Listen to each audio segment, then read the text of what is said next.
کے لیے قرآن مجید کو بھیجا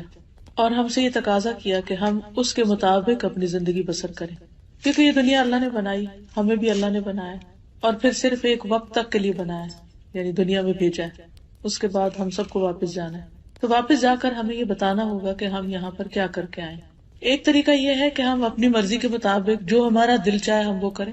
ایک یہ ہے کہ ہم لوگوں کی مرضی کے مطابق زندگی بسر کریں، اور ایک یہ ہے کہ ہم اللہ کی مرضی کے مطابق زندگی بسر کریں۔ اگر ہم یہ چاہتے ہیں کہ اللہ کی مرضی کے مطابق زندگی بسر کریں تو پھر اس کے لیے ضروری ہے کہ ہم اللہ تعالیٰ ہی کی کتاب کے مطابق زندگی بسر کریں، اور اللہ تعالیٰ کی کتاب کے مطابق زندگی بسر کرنے کے لیے ضروری ہے کہ ہم اس کی کتاب کو پڑھیں۔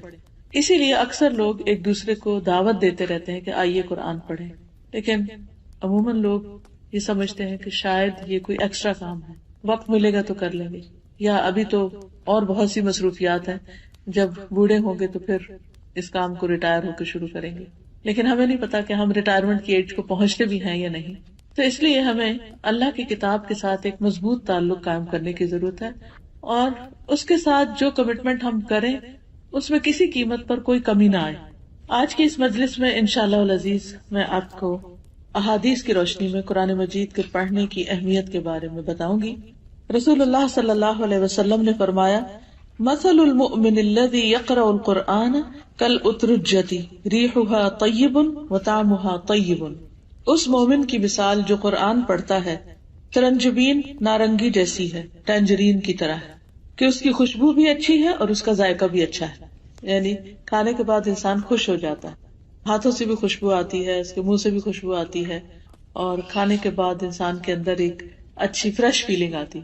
آپ کتنے بھی ٹائرڈ ہوں، اگر 2-3 ٹینجرین کھا لیں تو اس کے بعد آپ کی ٹائرڈنس ختم ہو جاتی۔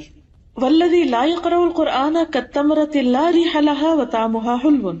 اس مومن کی مثال جو قرآن نہیں پڑھتا کھجور جیسی،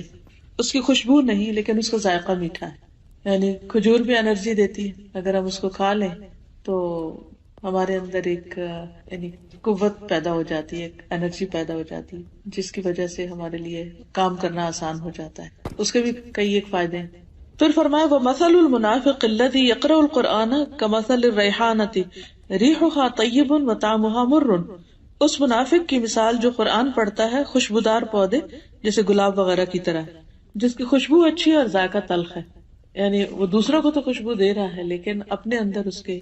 کڑواہٹ سی ہے۔ اگر آپ اس پھول کو کھانا شروع کر دیں یا اس کے پودے کو کھائیں تو اس کا کوئی ذائقہ نہیں، اس میں کوئی لطف نہیں۔ اور پھر فرمایا وَمَثَلُ الْمُنَافِقِ الَّذِي لَا يَقْرَأُ الْقُرْآنَ كَمَثَلِ الْحَنْظَلَةِ لَيْسَ لَهَا رِيحٌ وَطَعْمُهَا مُرٌّ۔ اس منافق کی مثال جو قرآن نہیں پڑھتا اندرائن تمہ جیسی کڑوی چیز کی طرح ہے، جس میں خوشبو نہیں اور اس کا ذائقہ بھی کڑوا ہے۔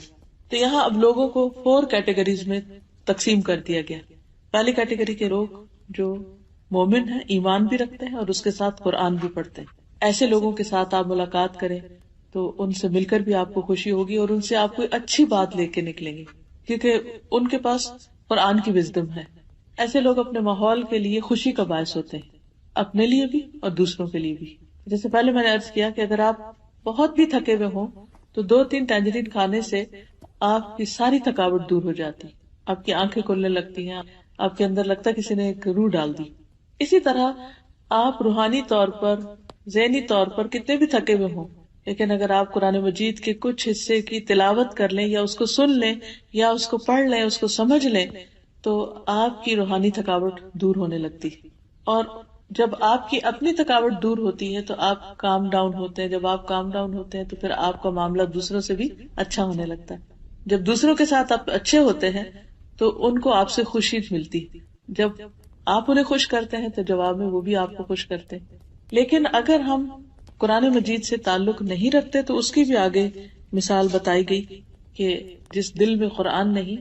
وہ ویران گھر کی طرح ہے جو بے آباد ہو۔ دوسری بات یہاں یہ بتائی گئی کہ جو قرآن نہیں پڑھتا لیکن ہے ایمان والا تو وہ ہے تو میٹھا لیکن اس کی کوئی خوشبو نہیں، یعنی وہ اپنی ذات میں اچھا بھی ہو سکتا ہے لیکن اس سے دوسروں کو کوئی زیادہ فائدہ نہیں پہنچتا۔ اپنی ذات میں کس طرح اچھا ہے کہ وہ نماز پڑھ لیتا ہے، روزہ رکھ لیتا ہے، اپنے آپ کو فائدہ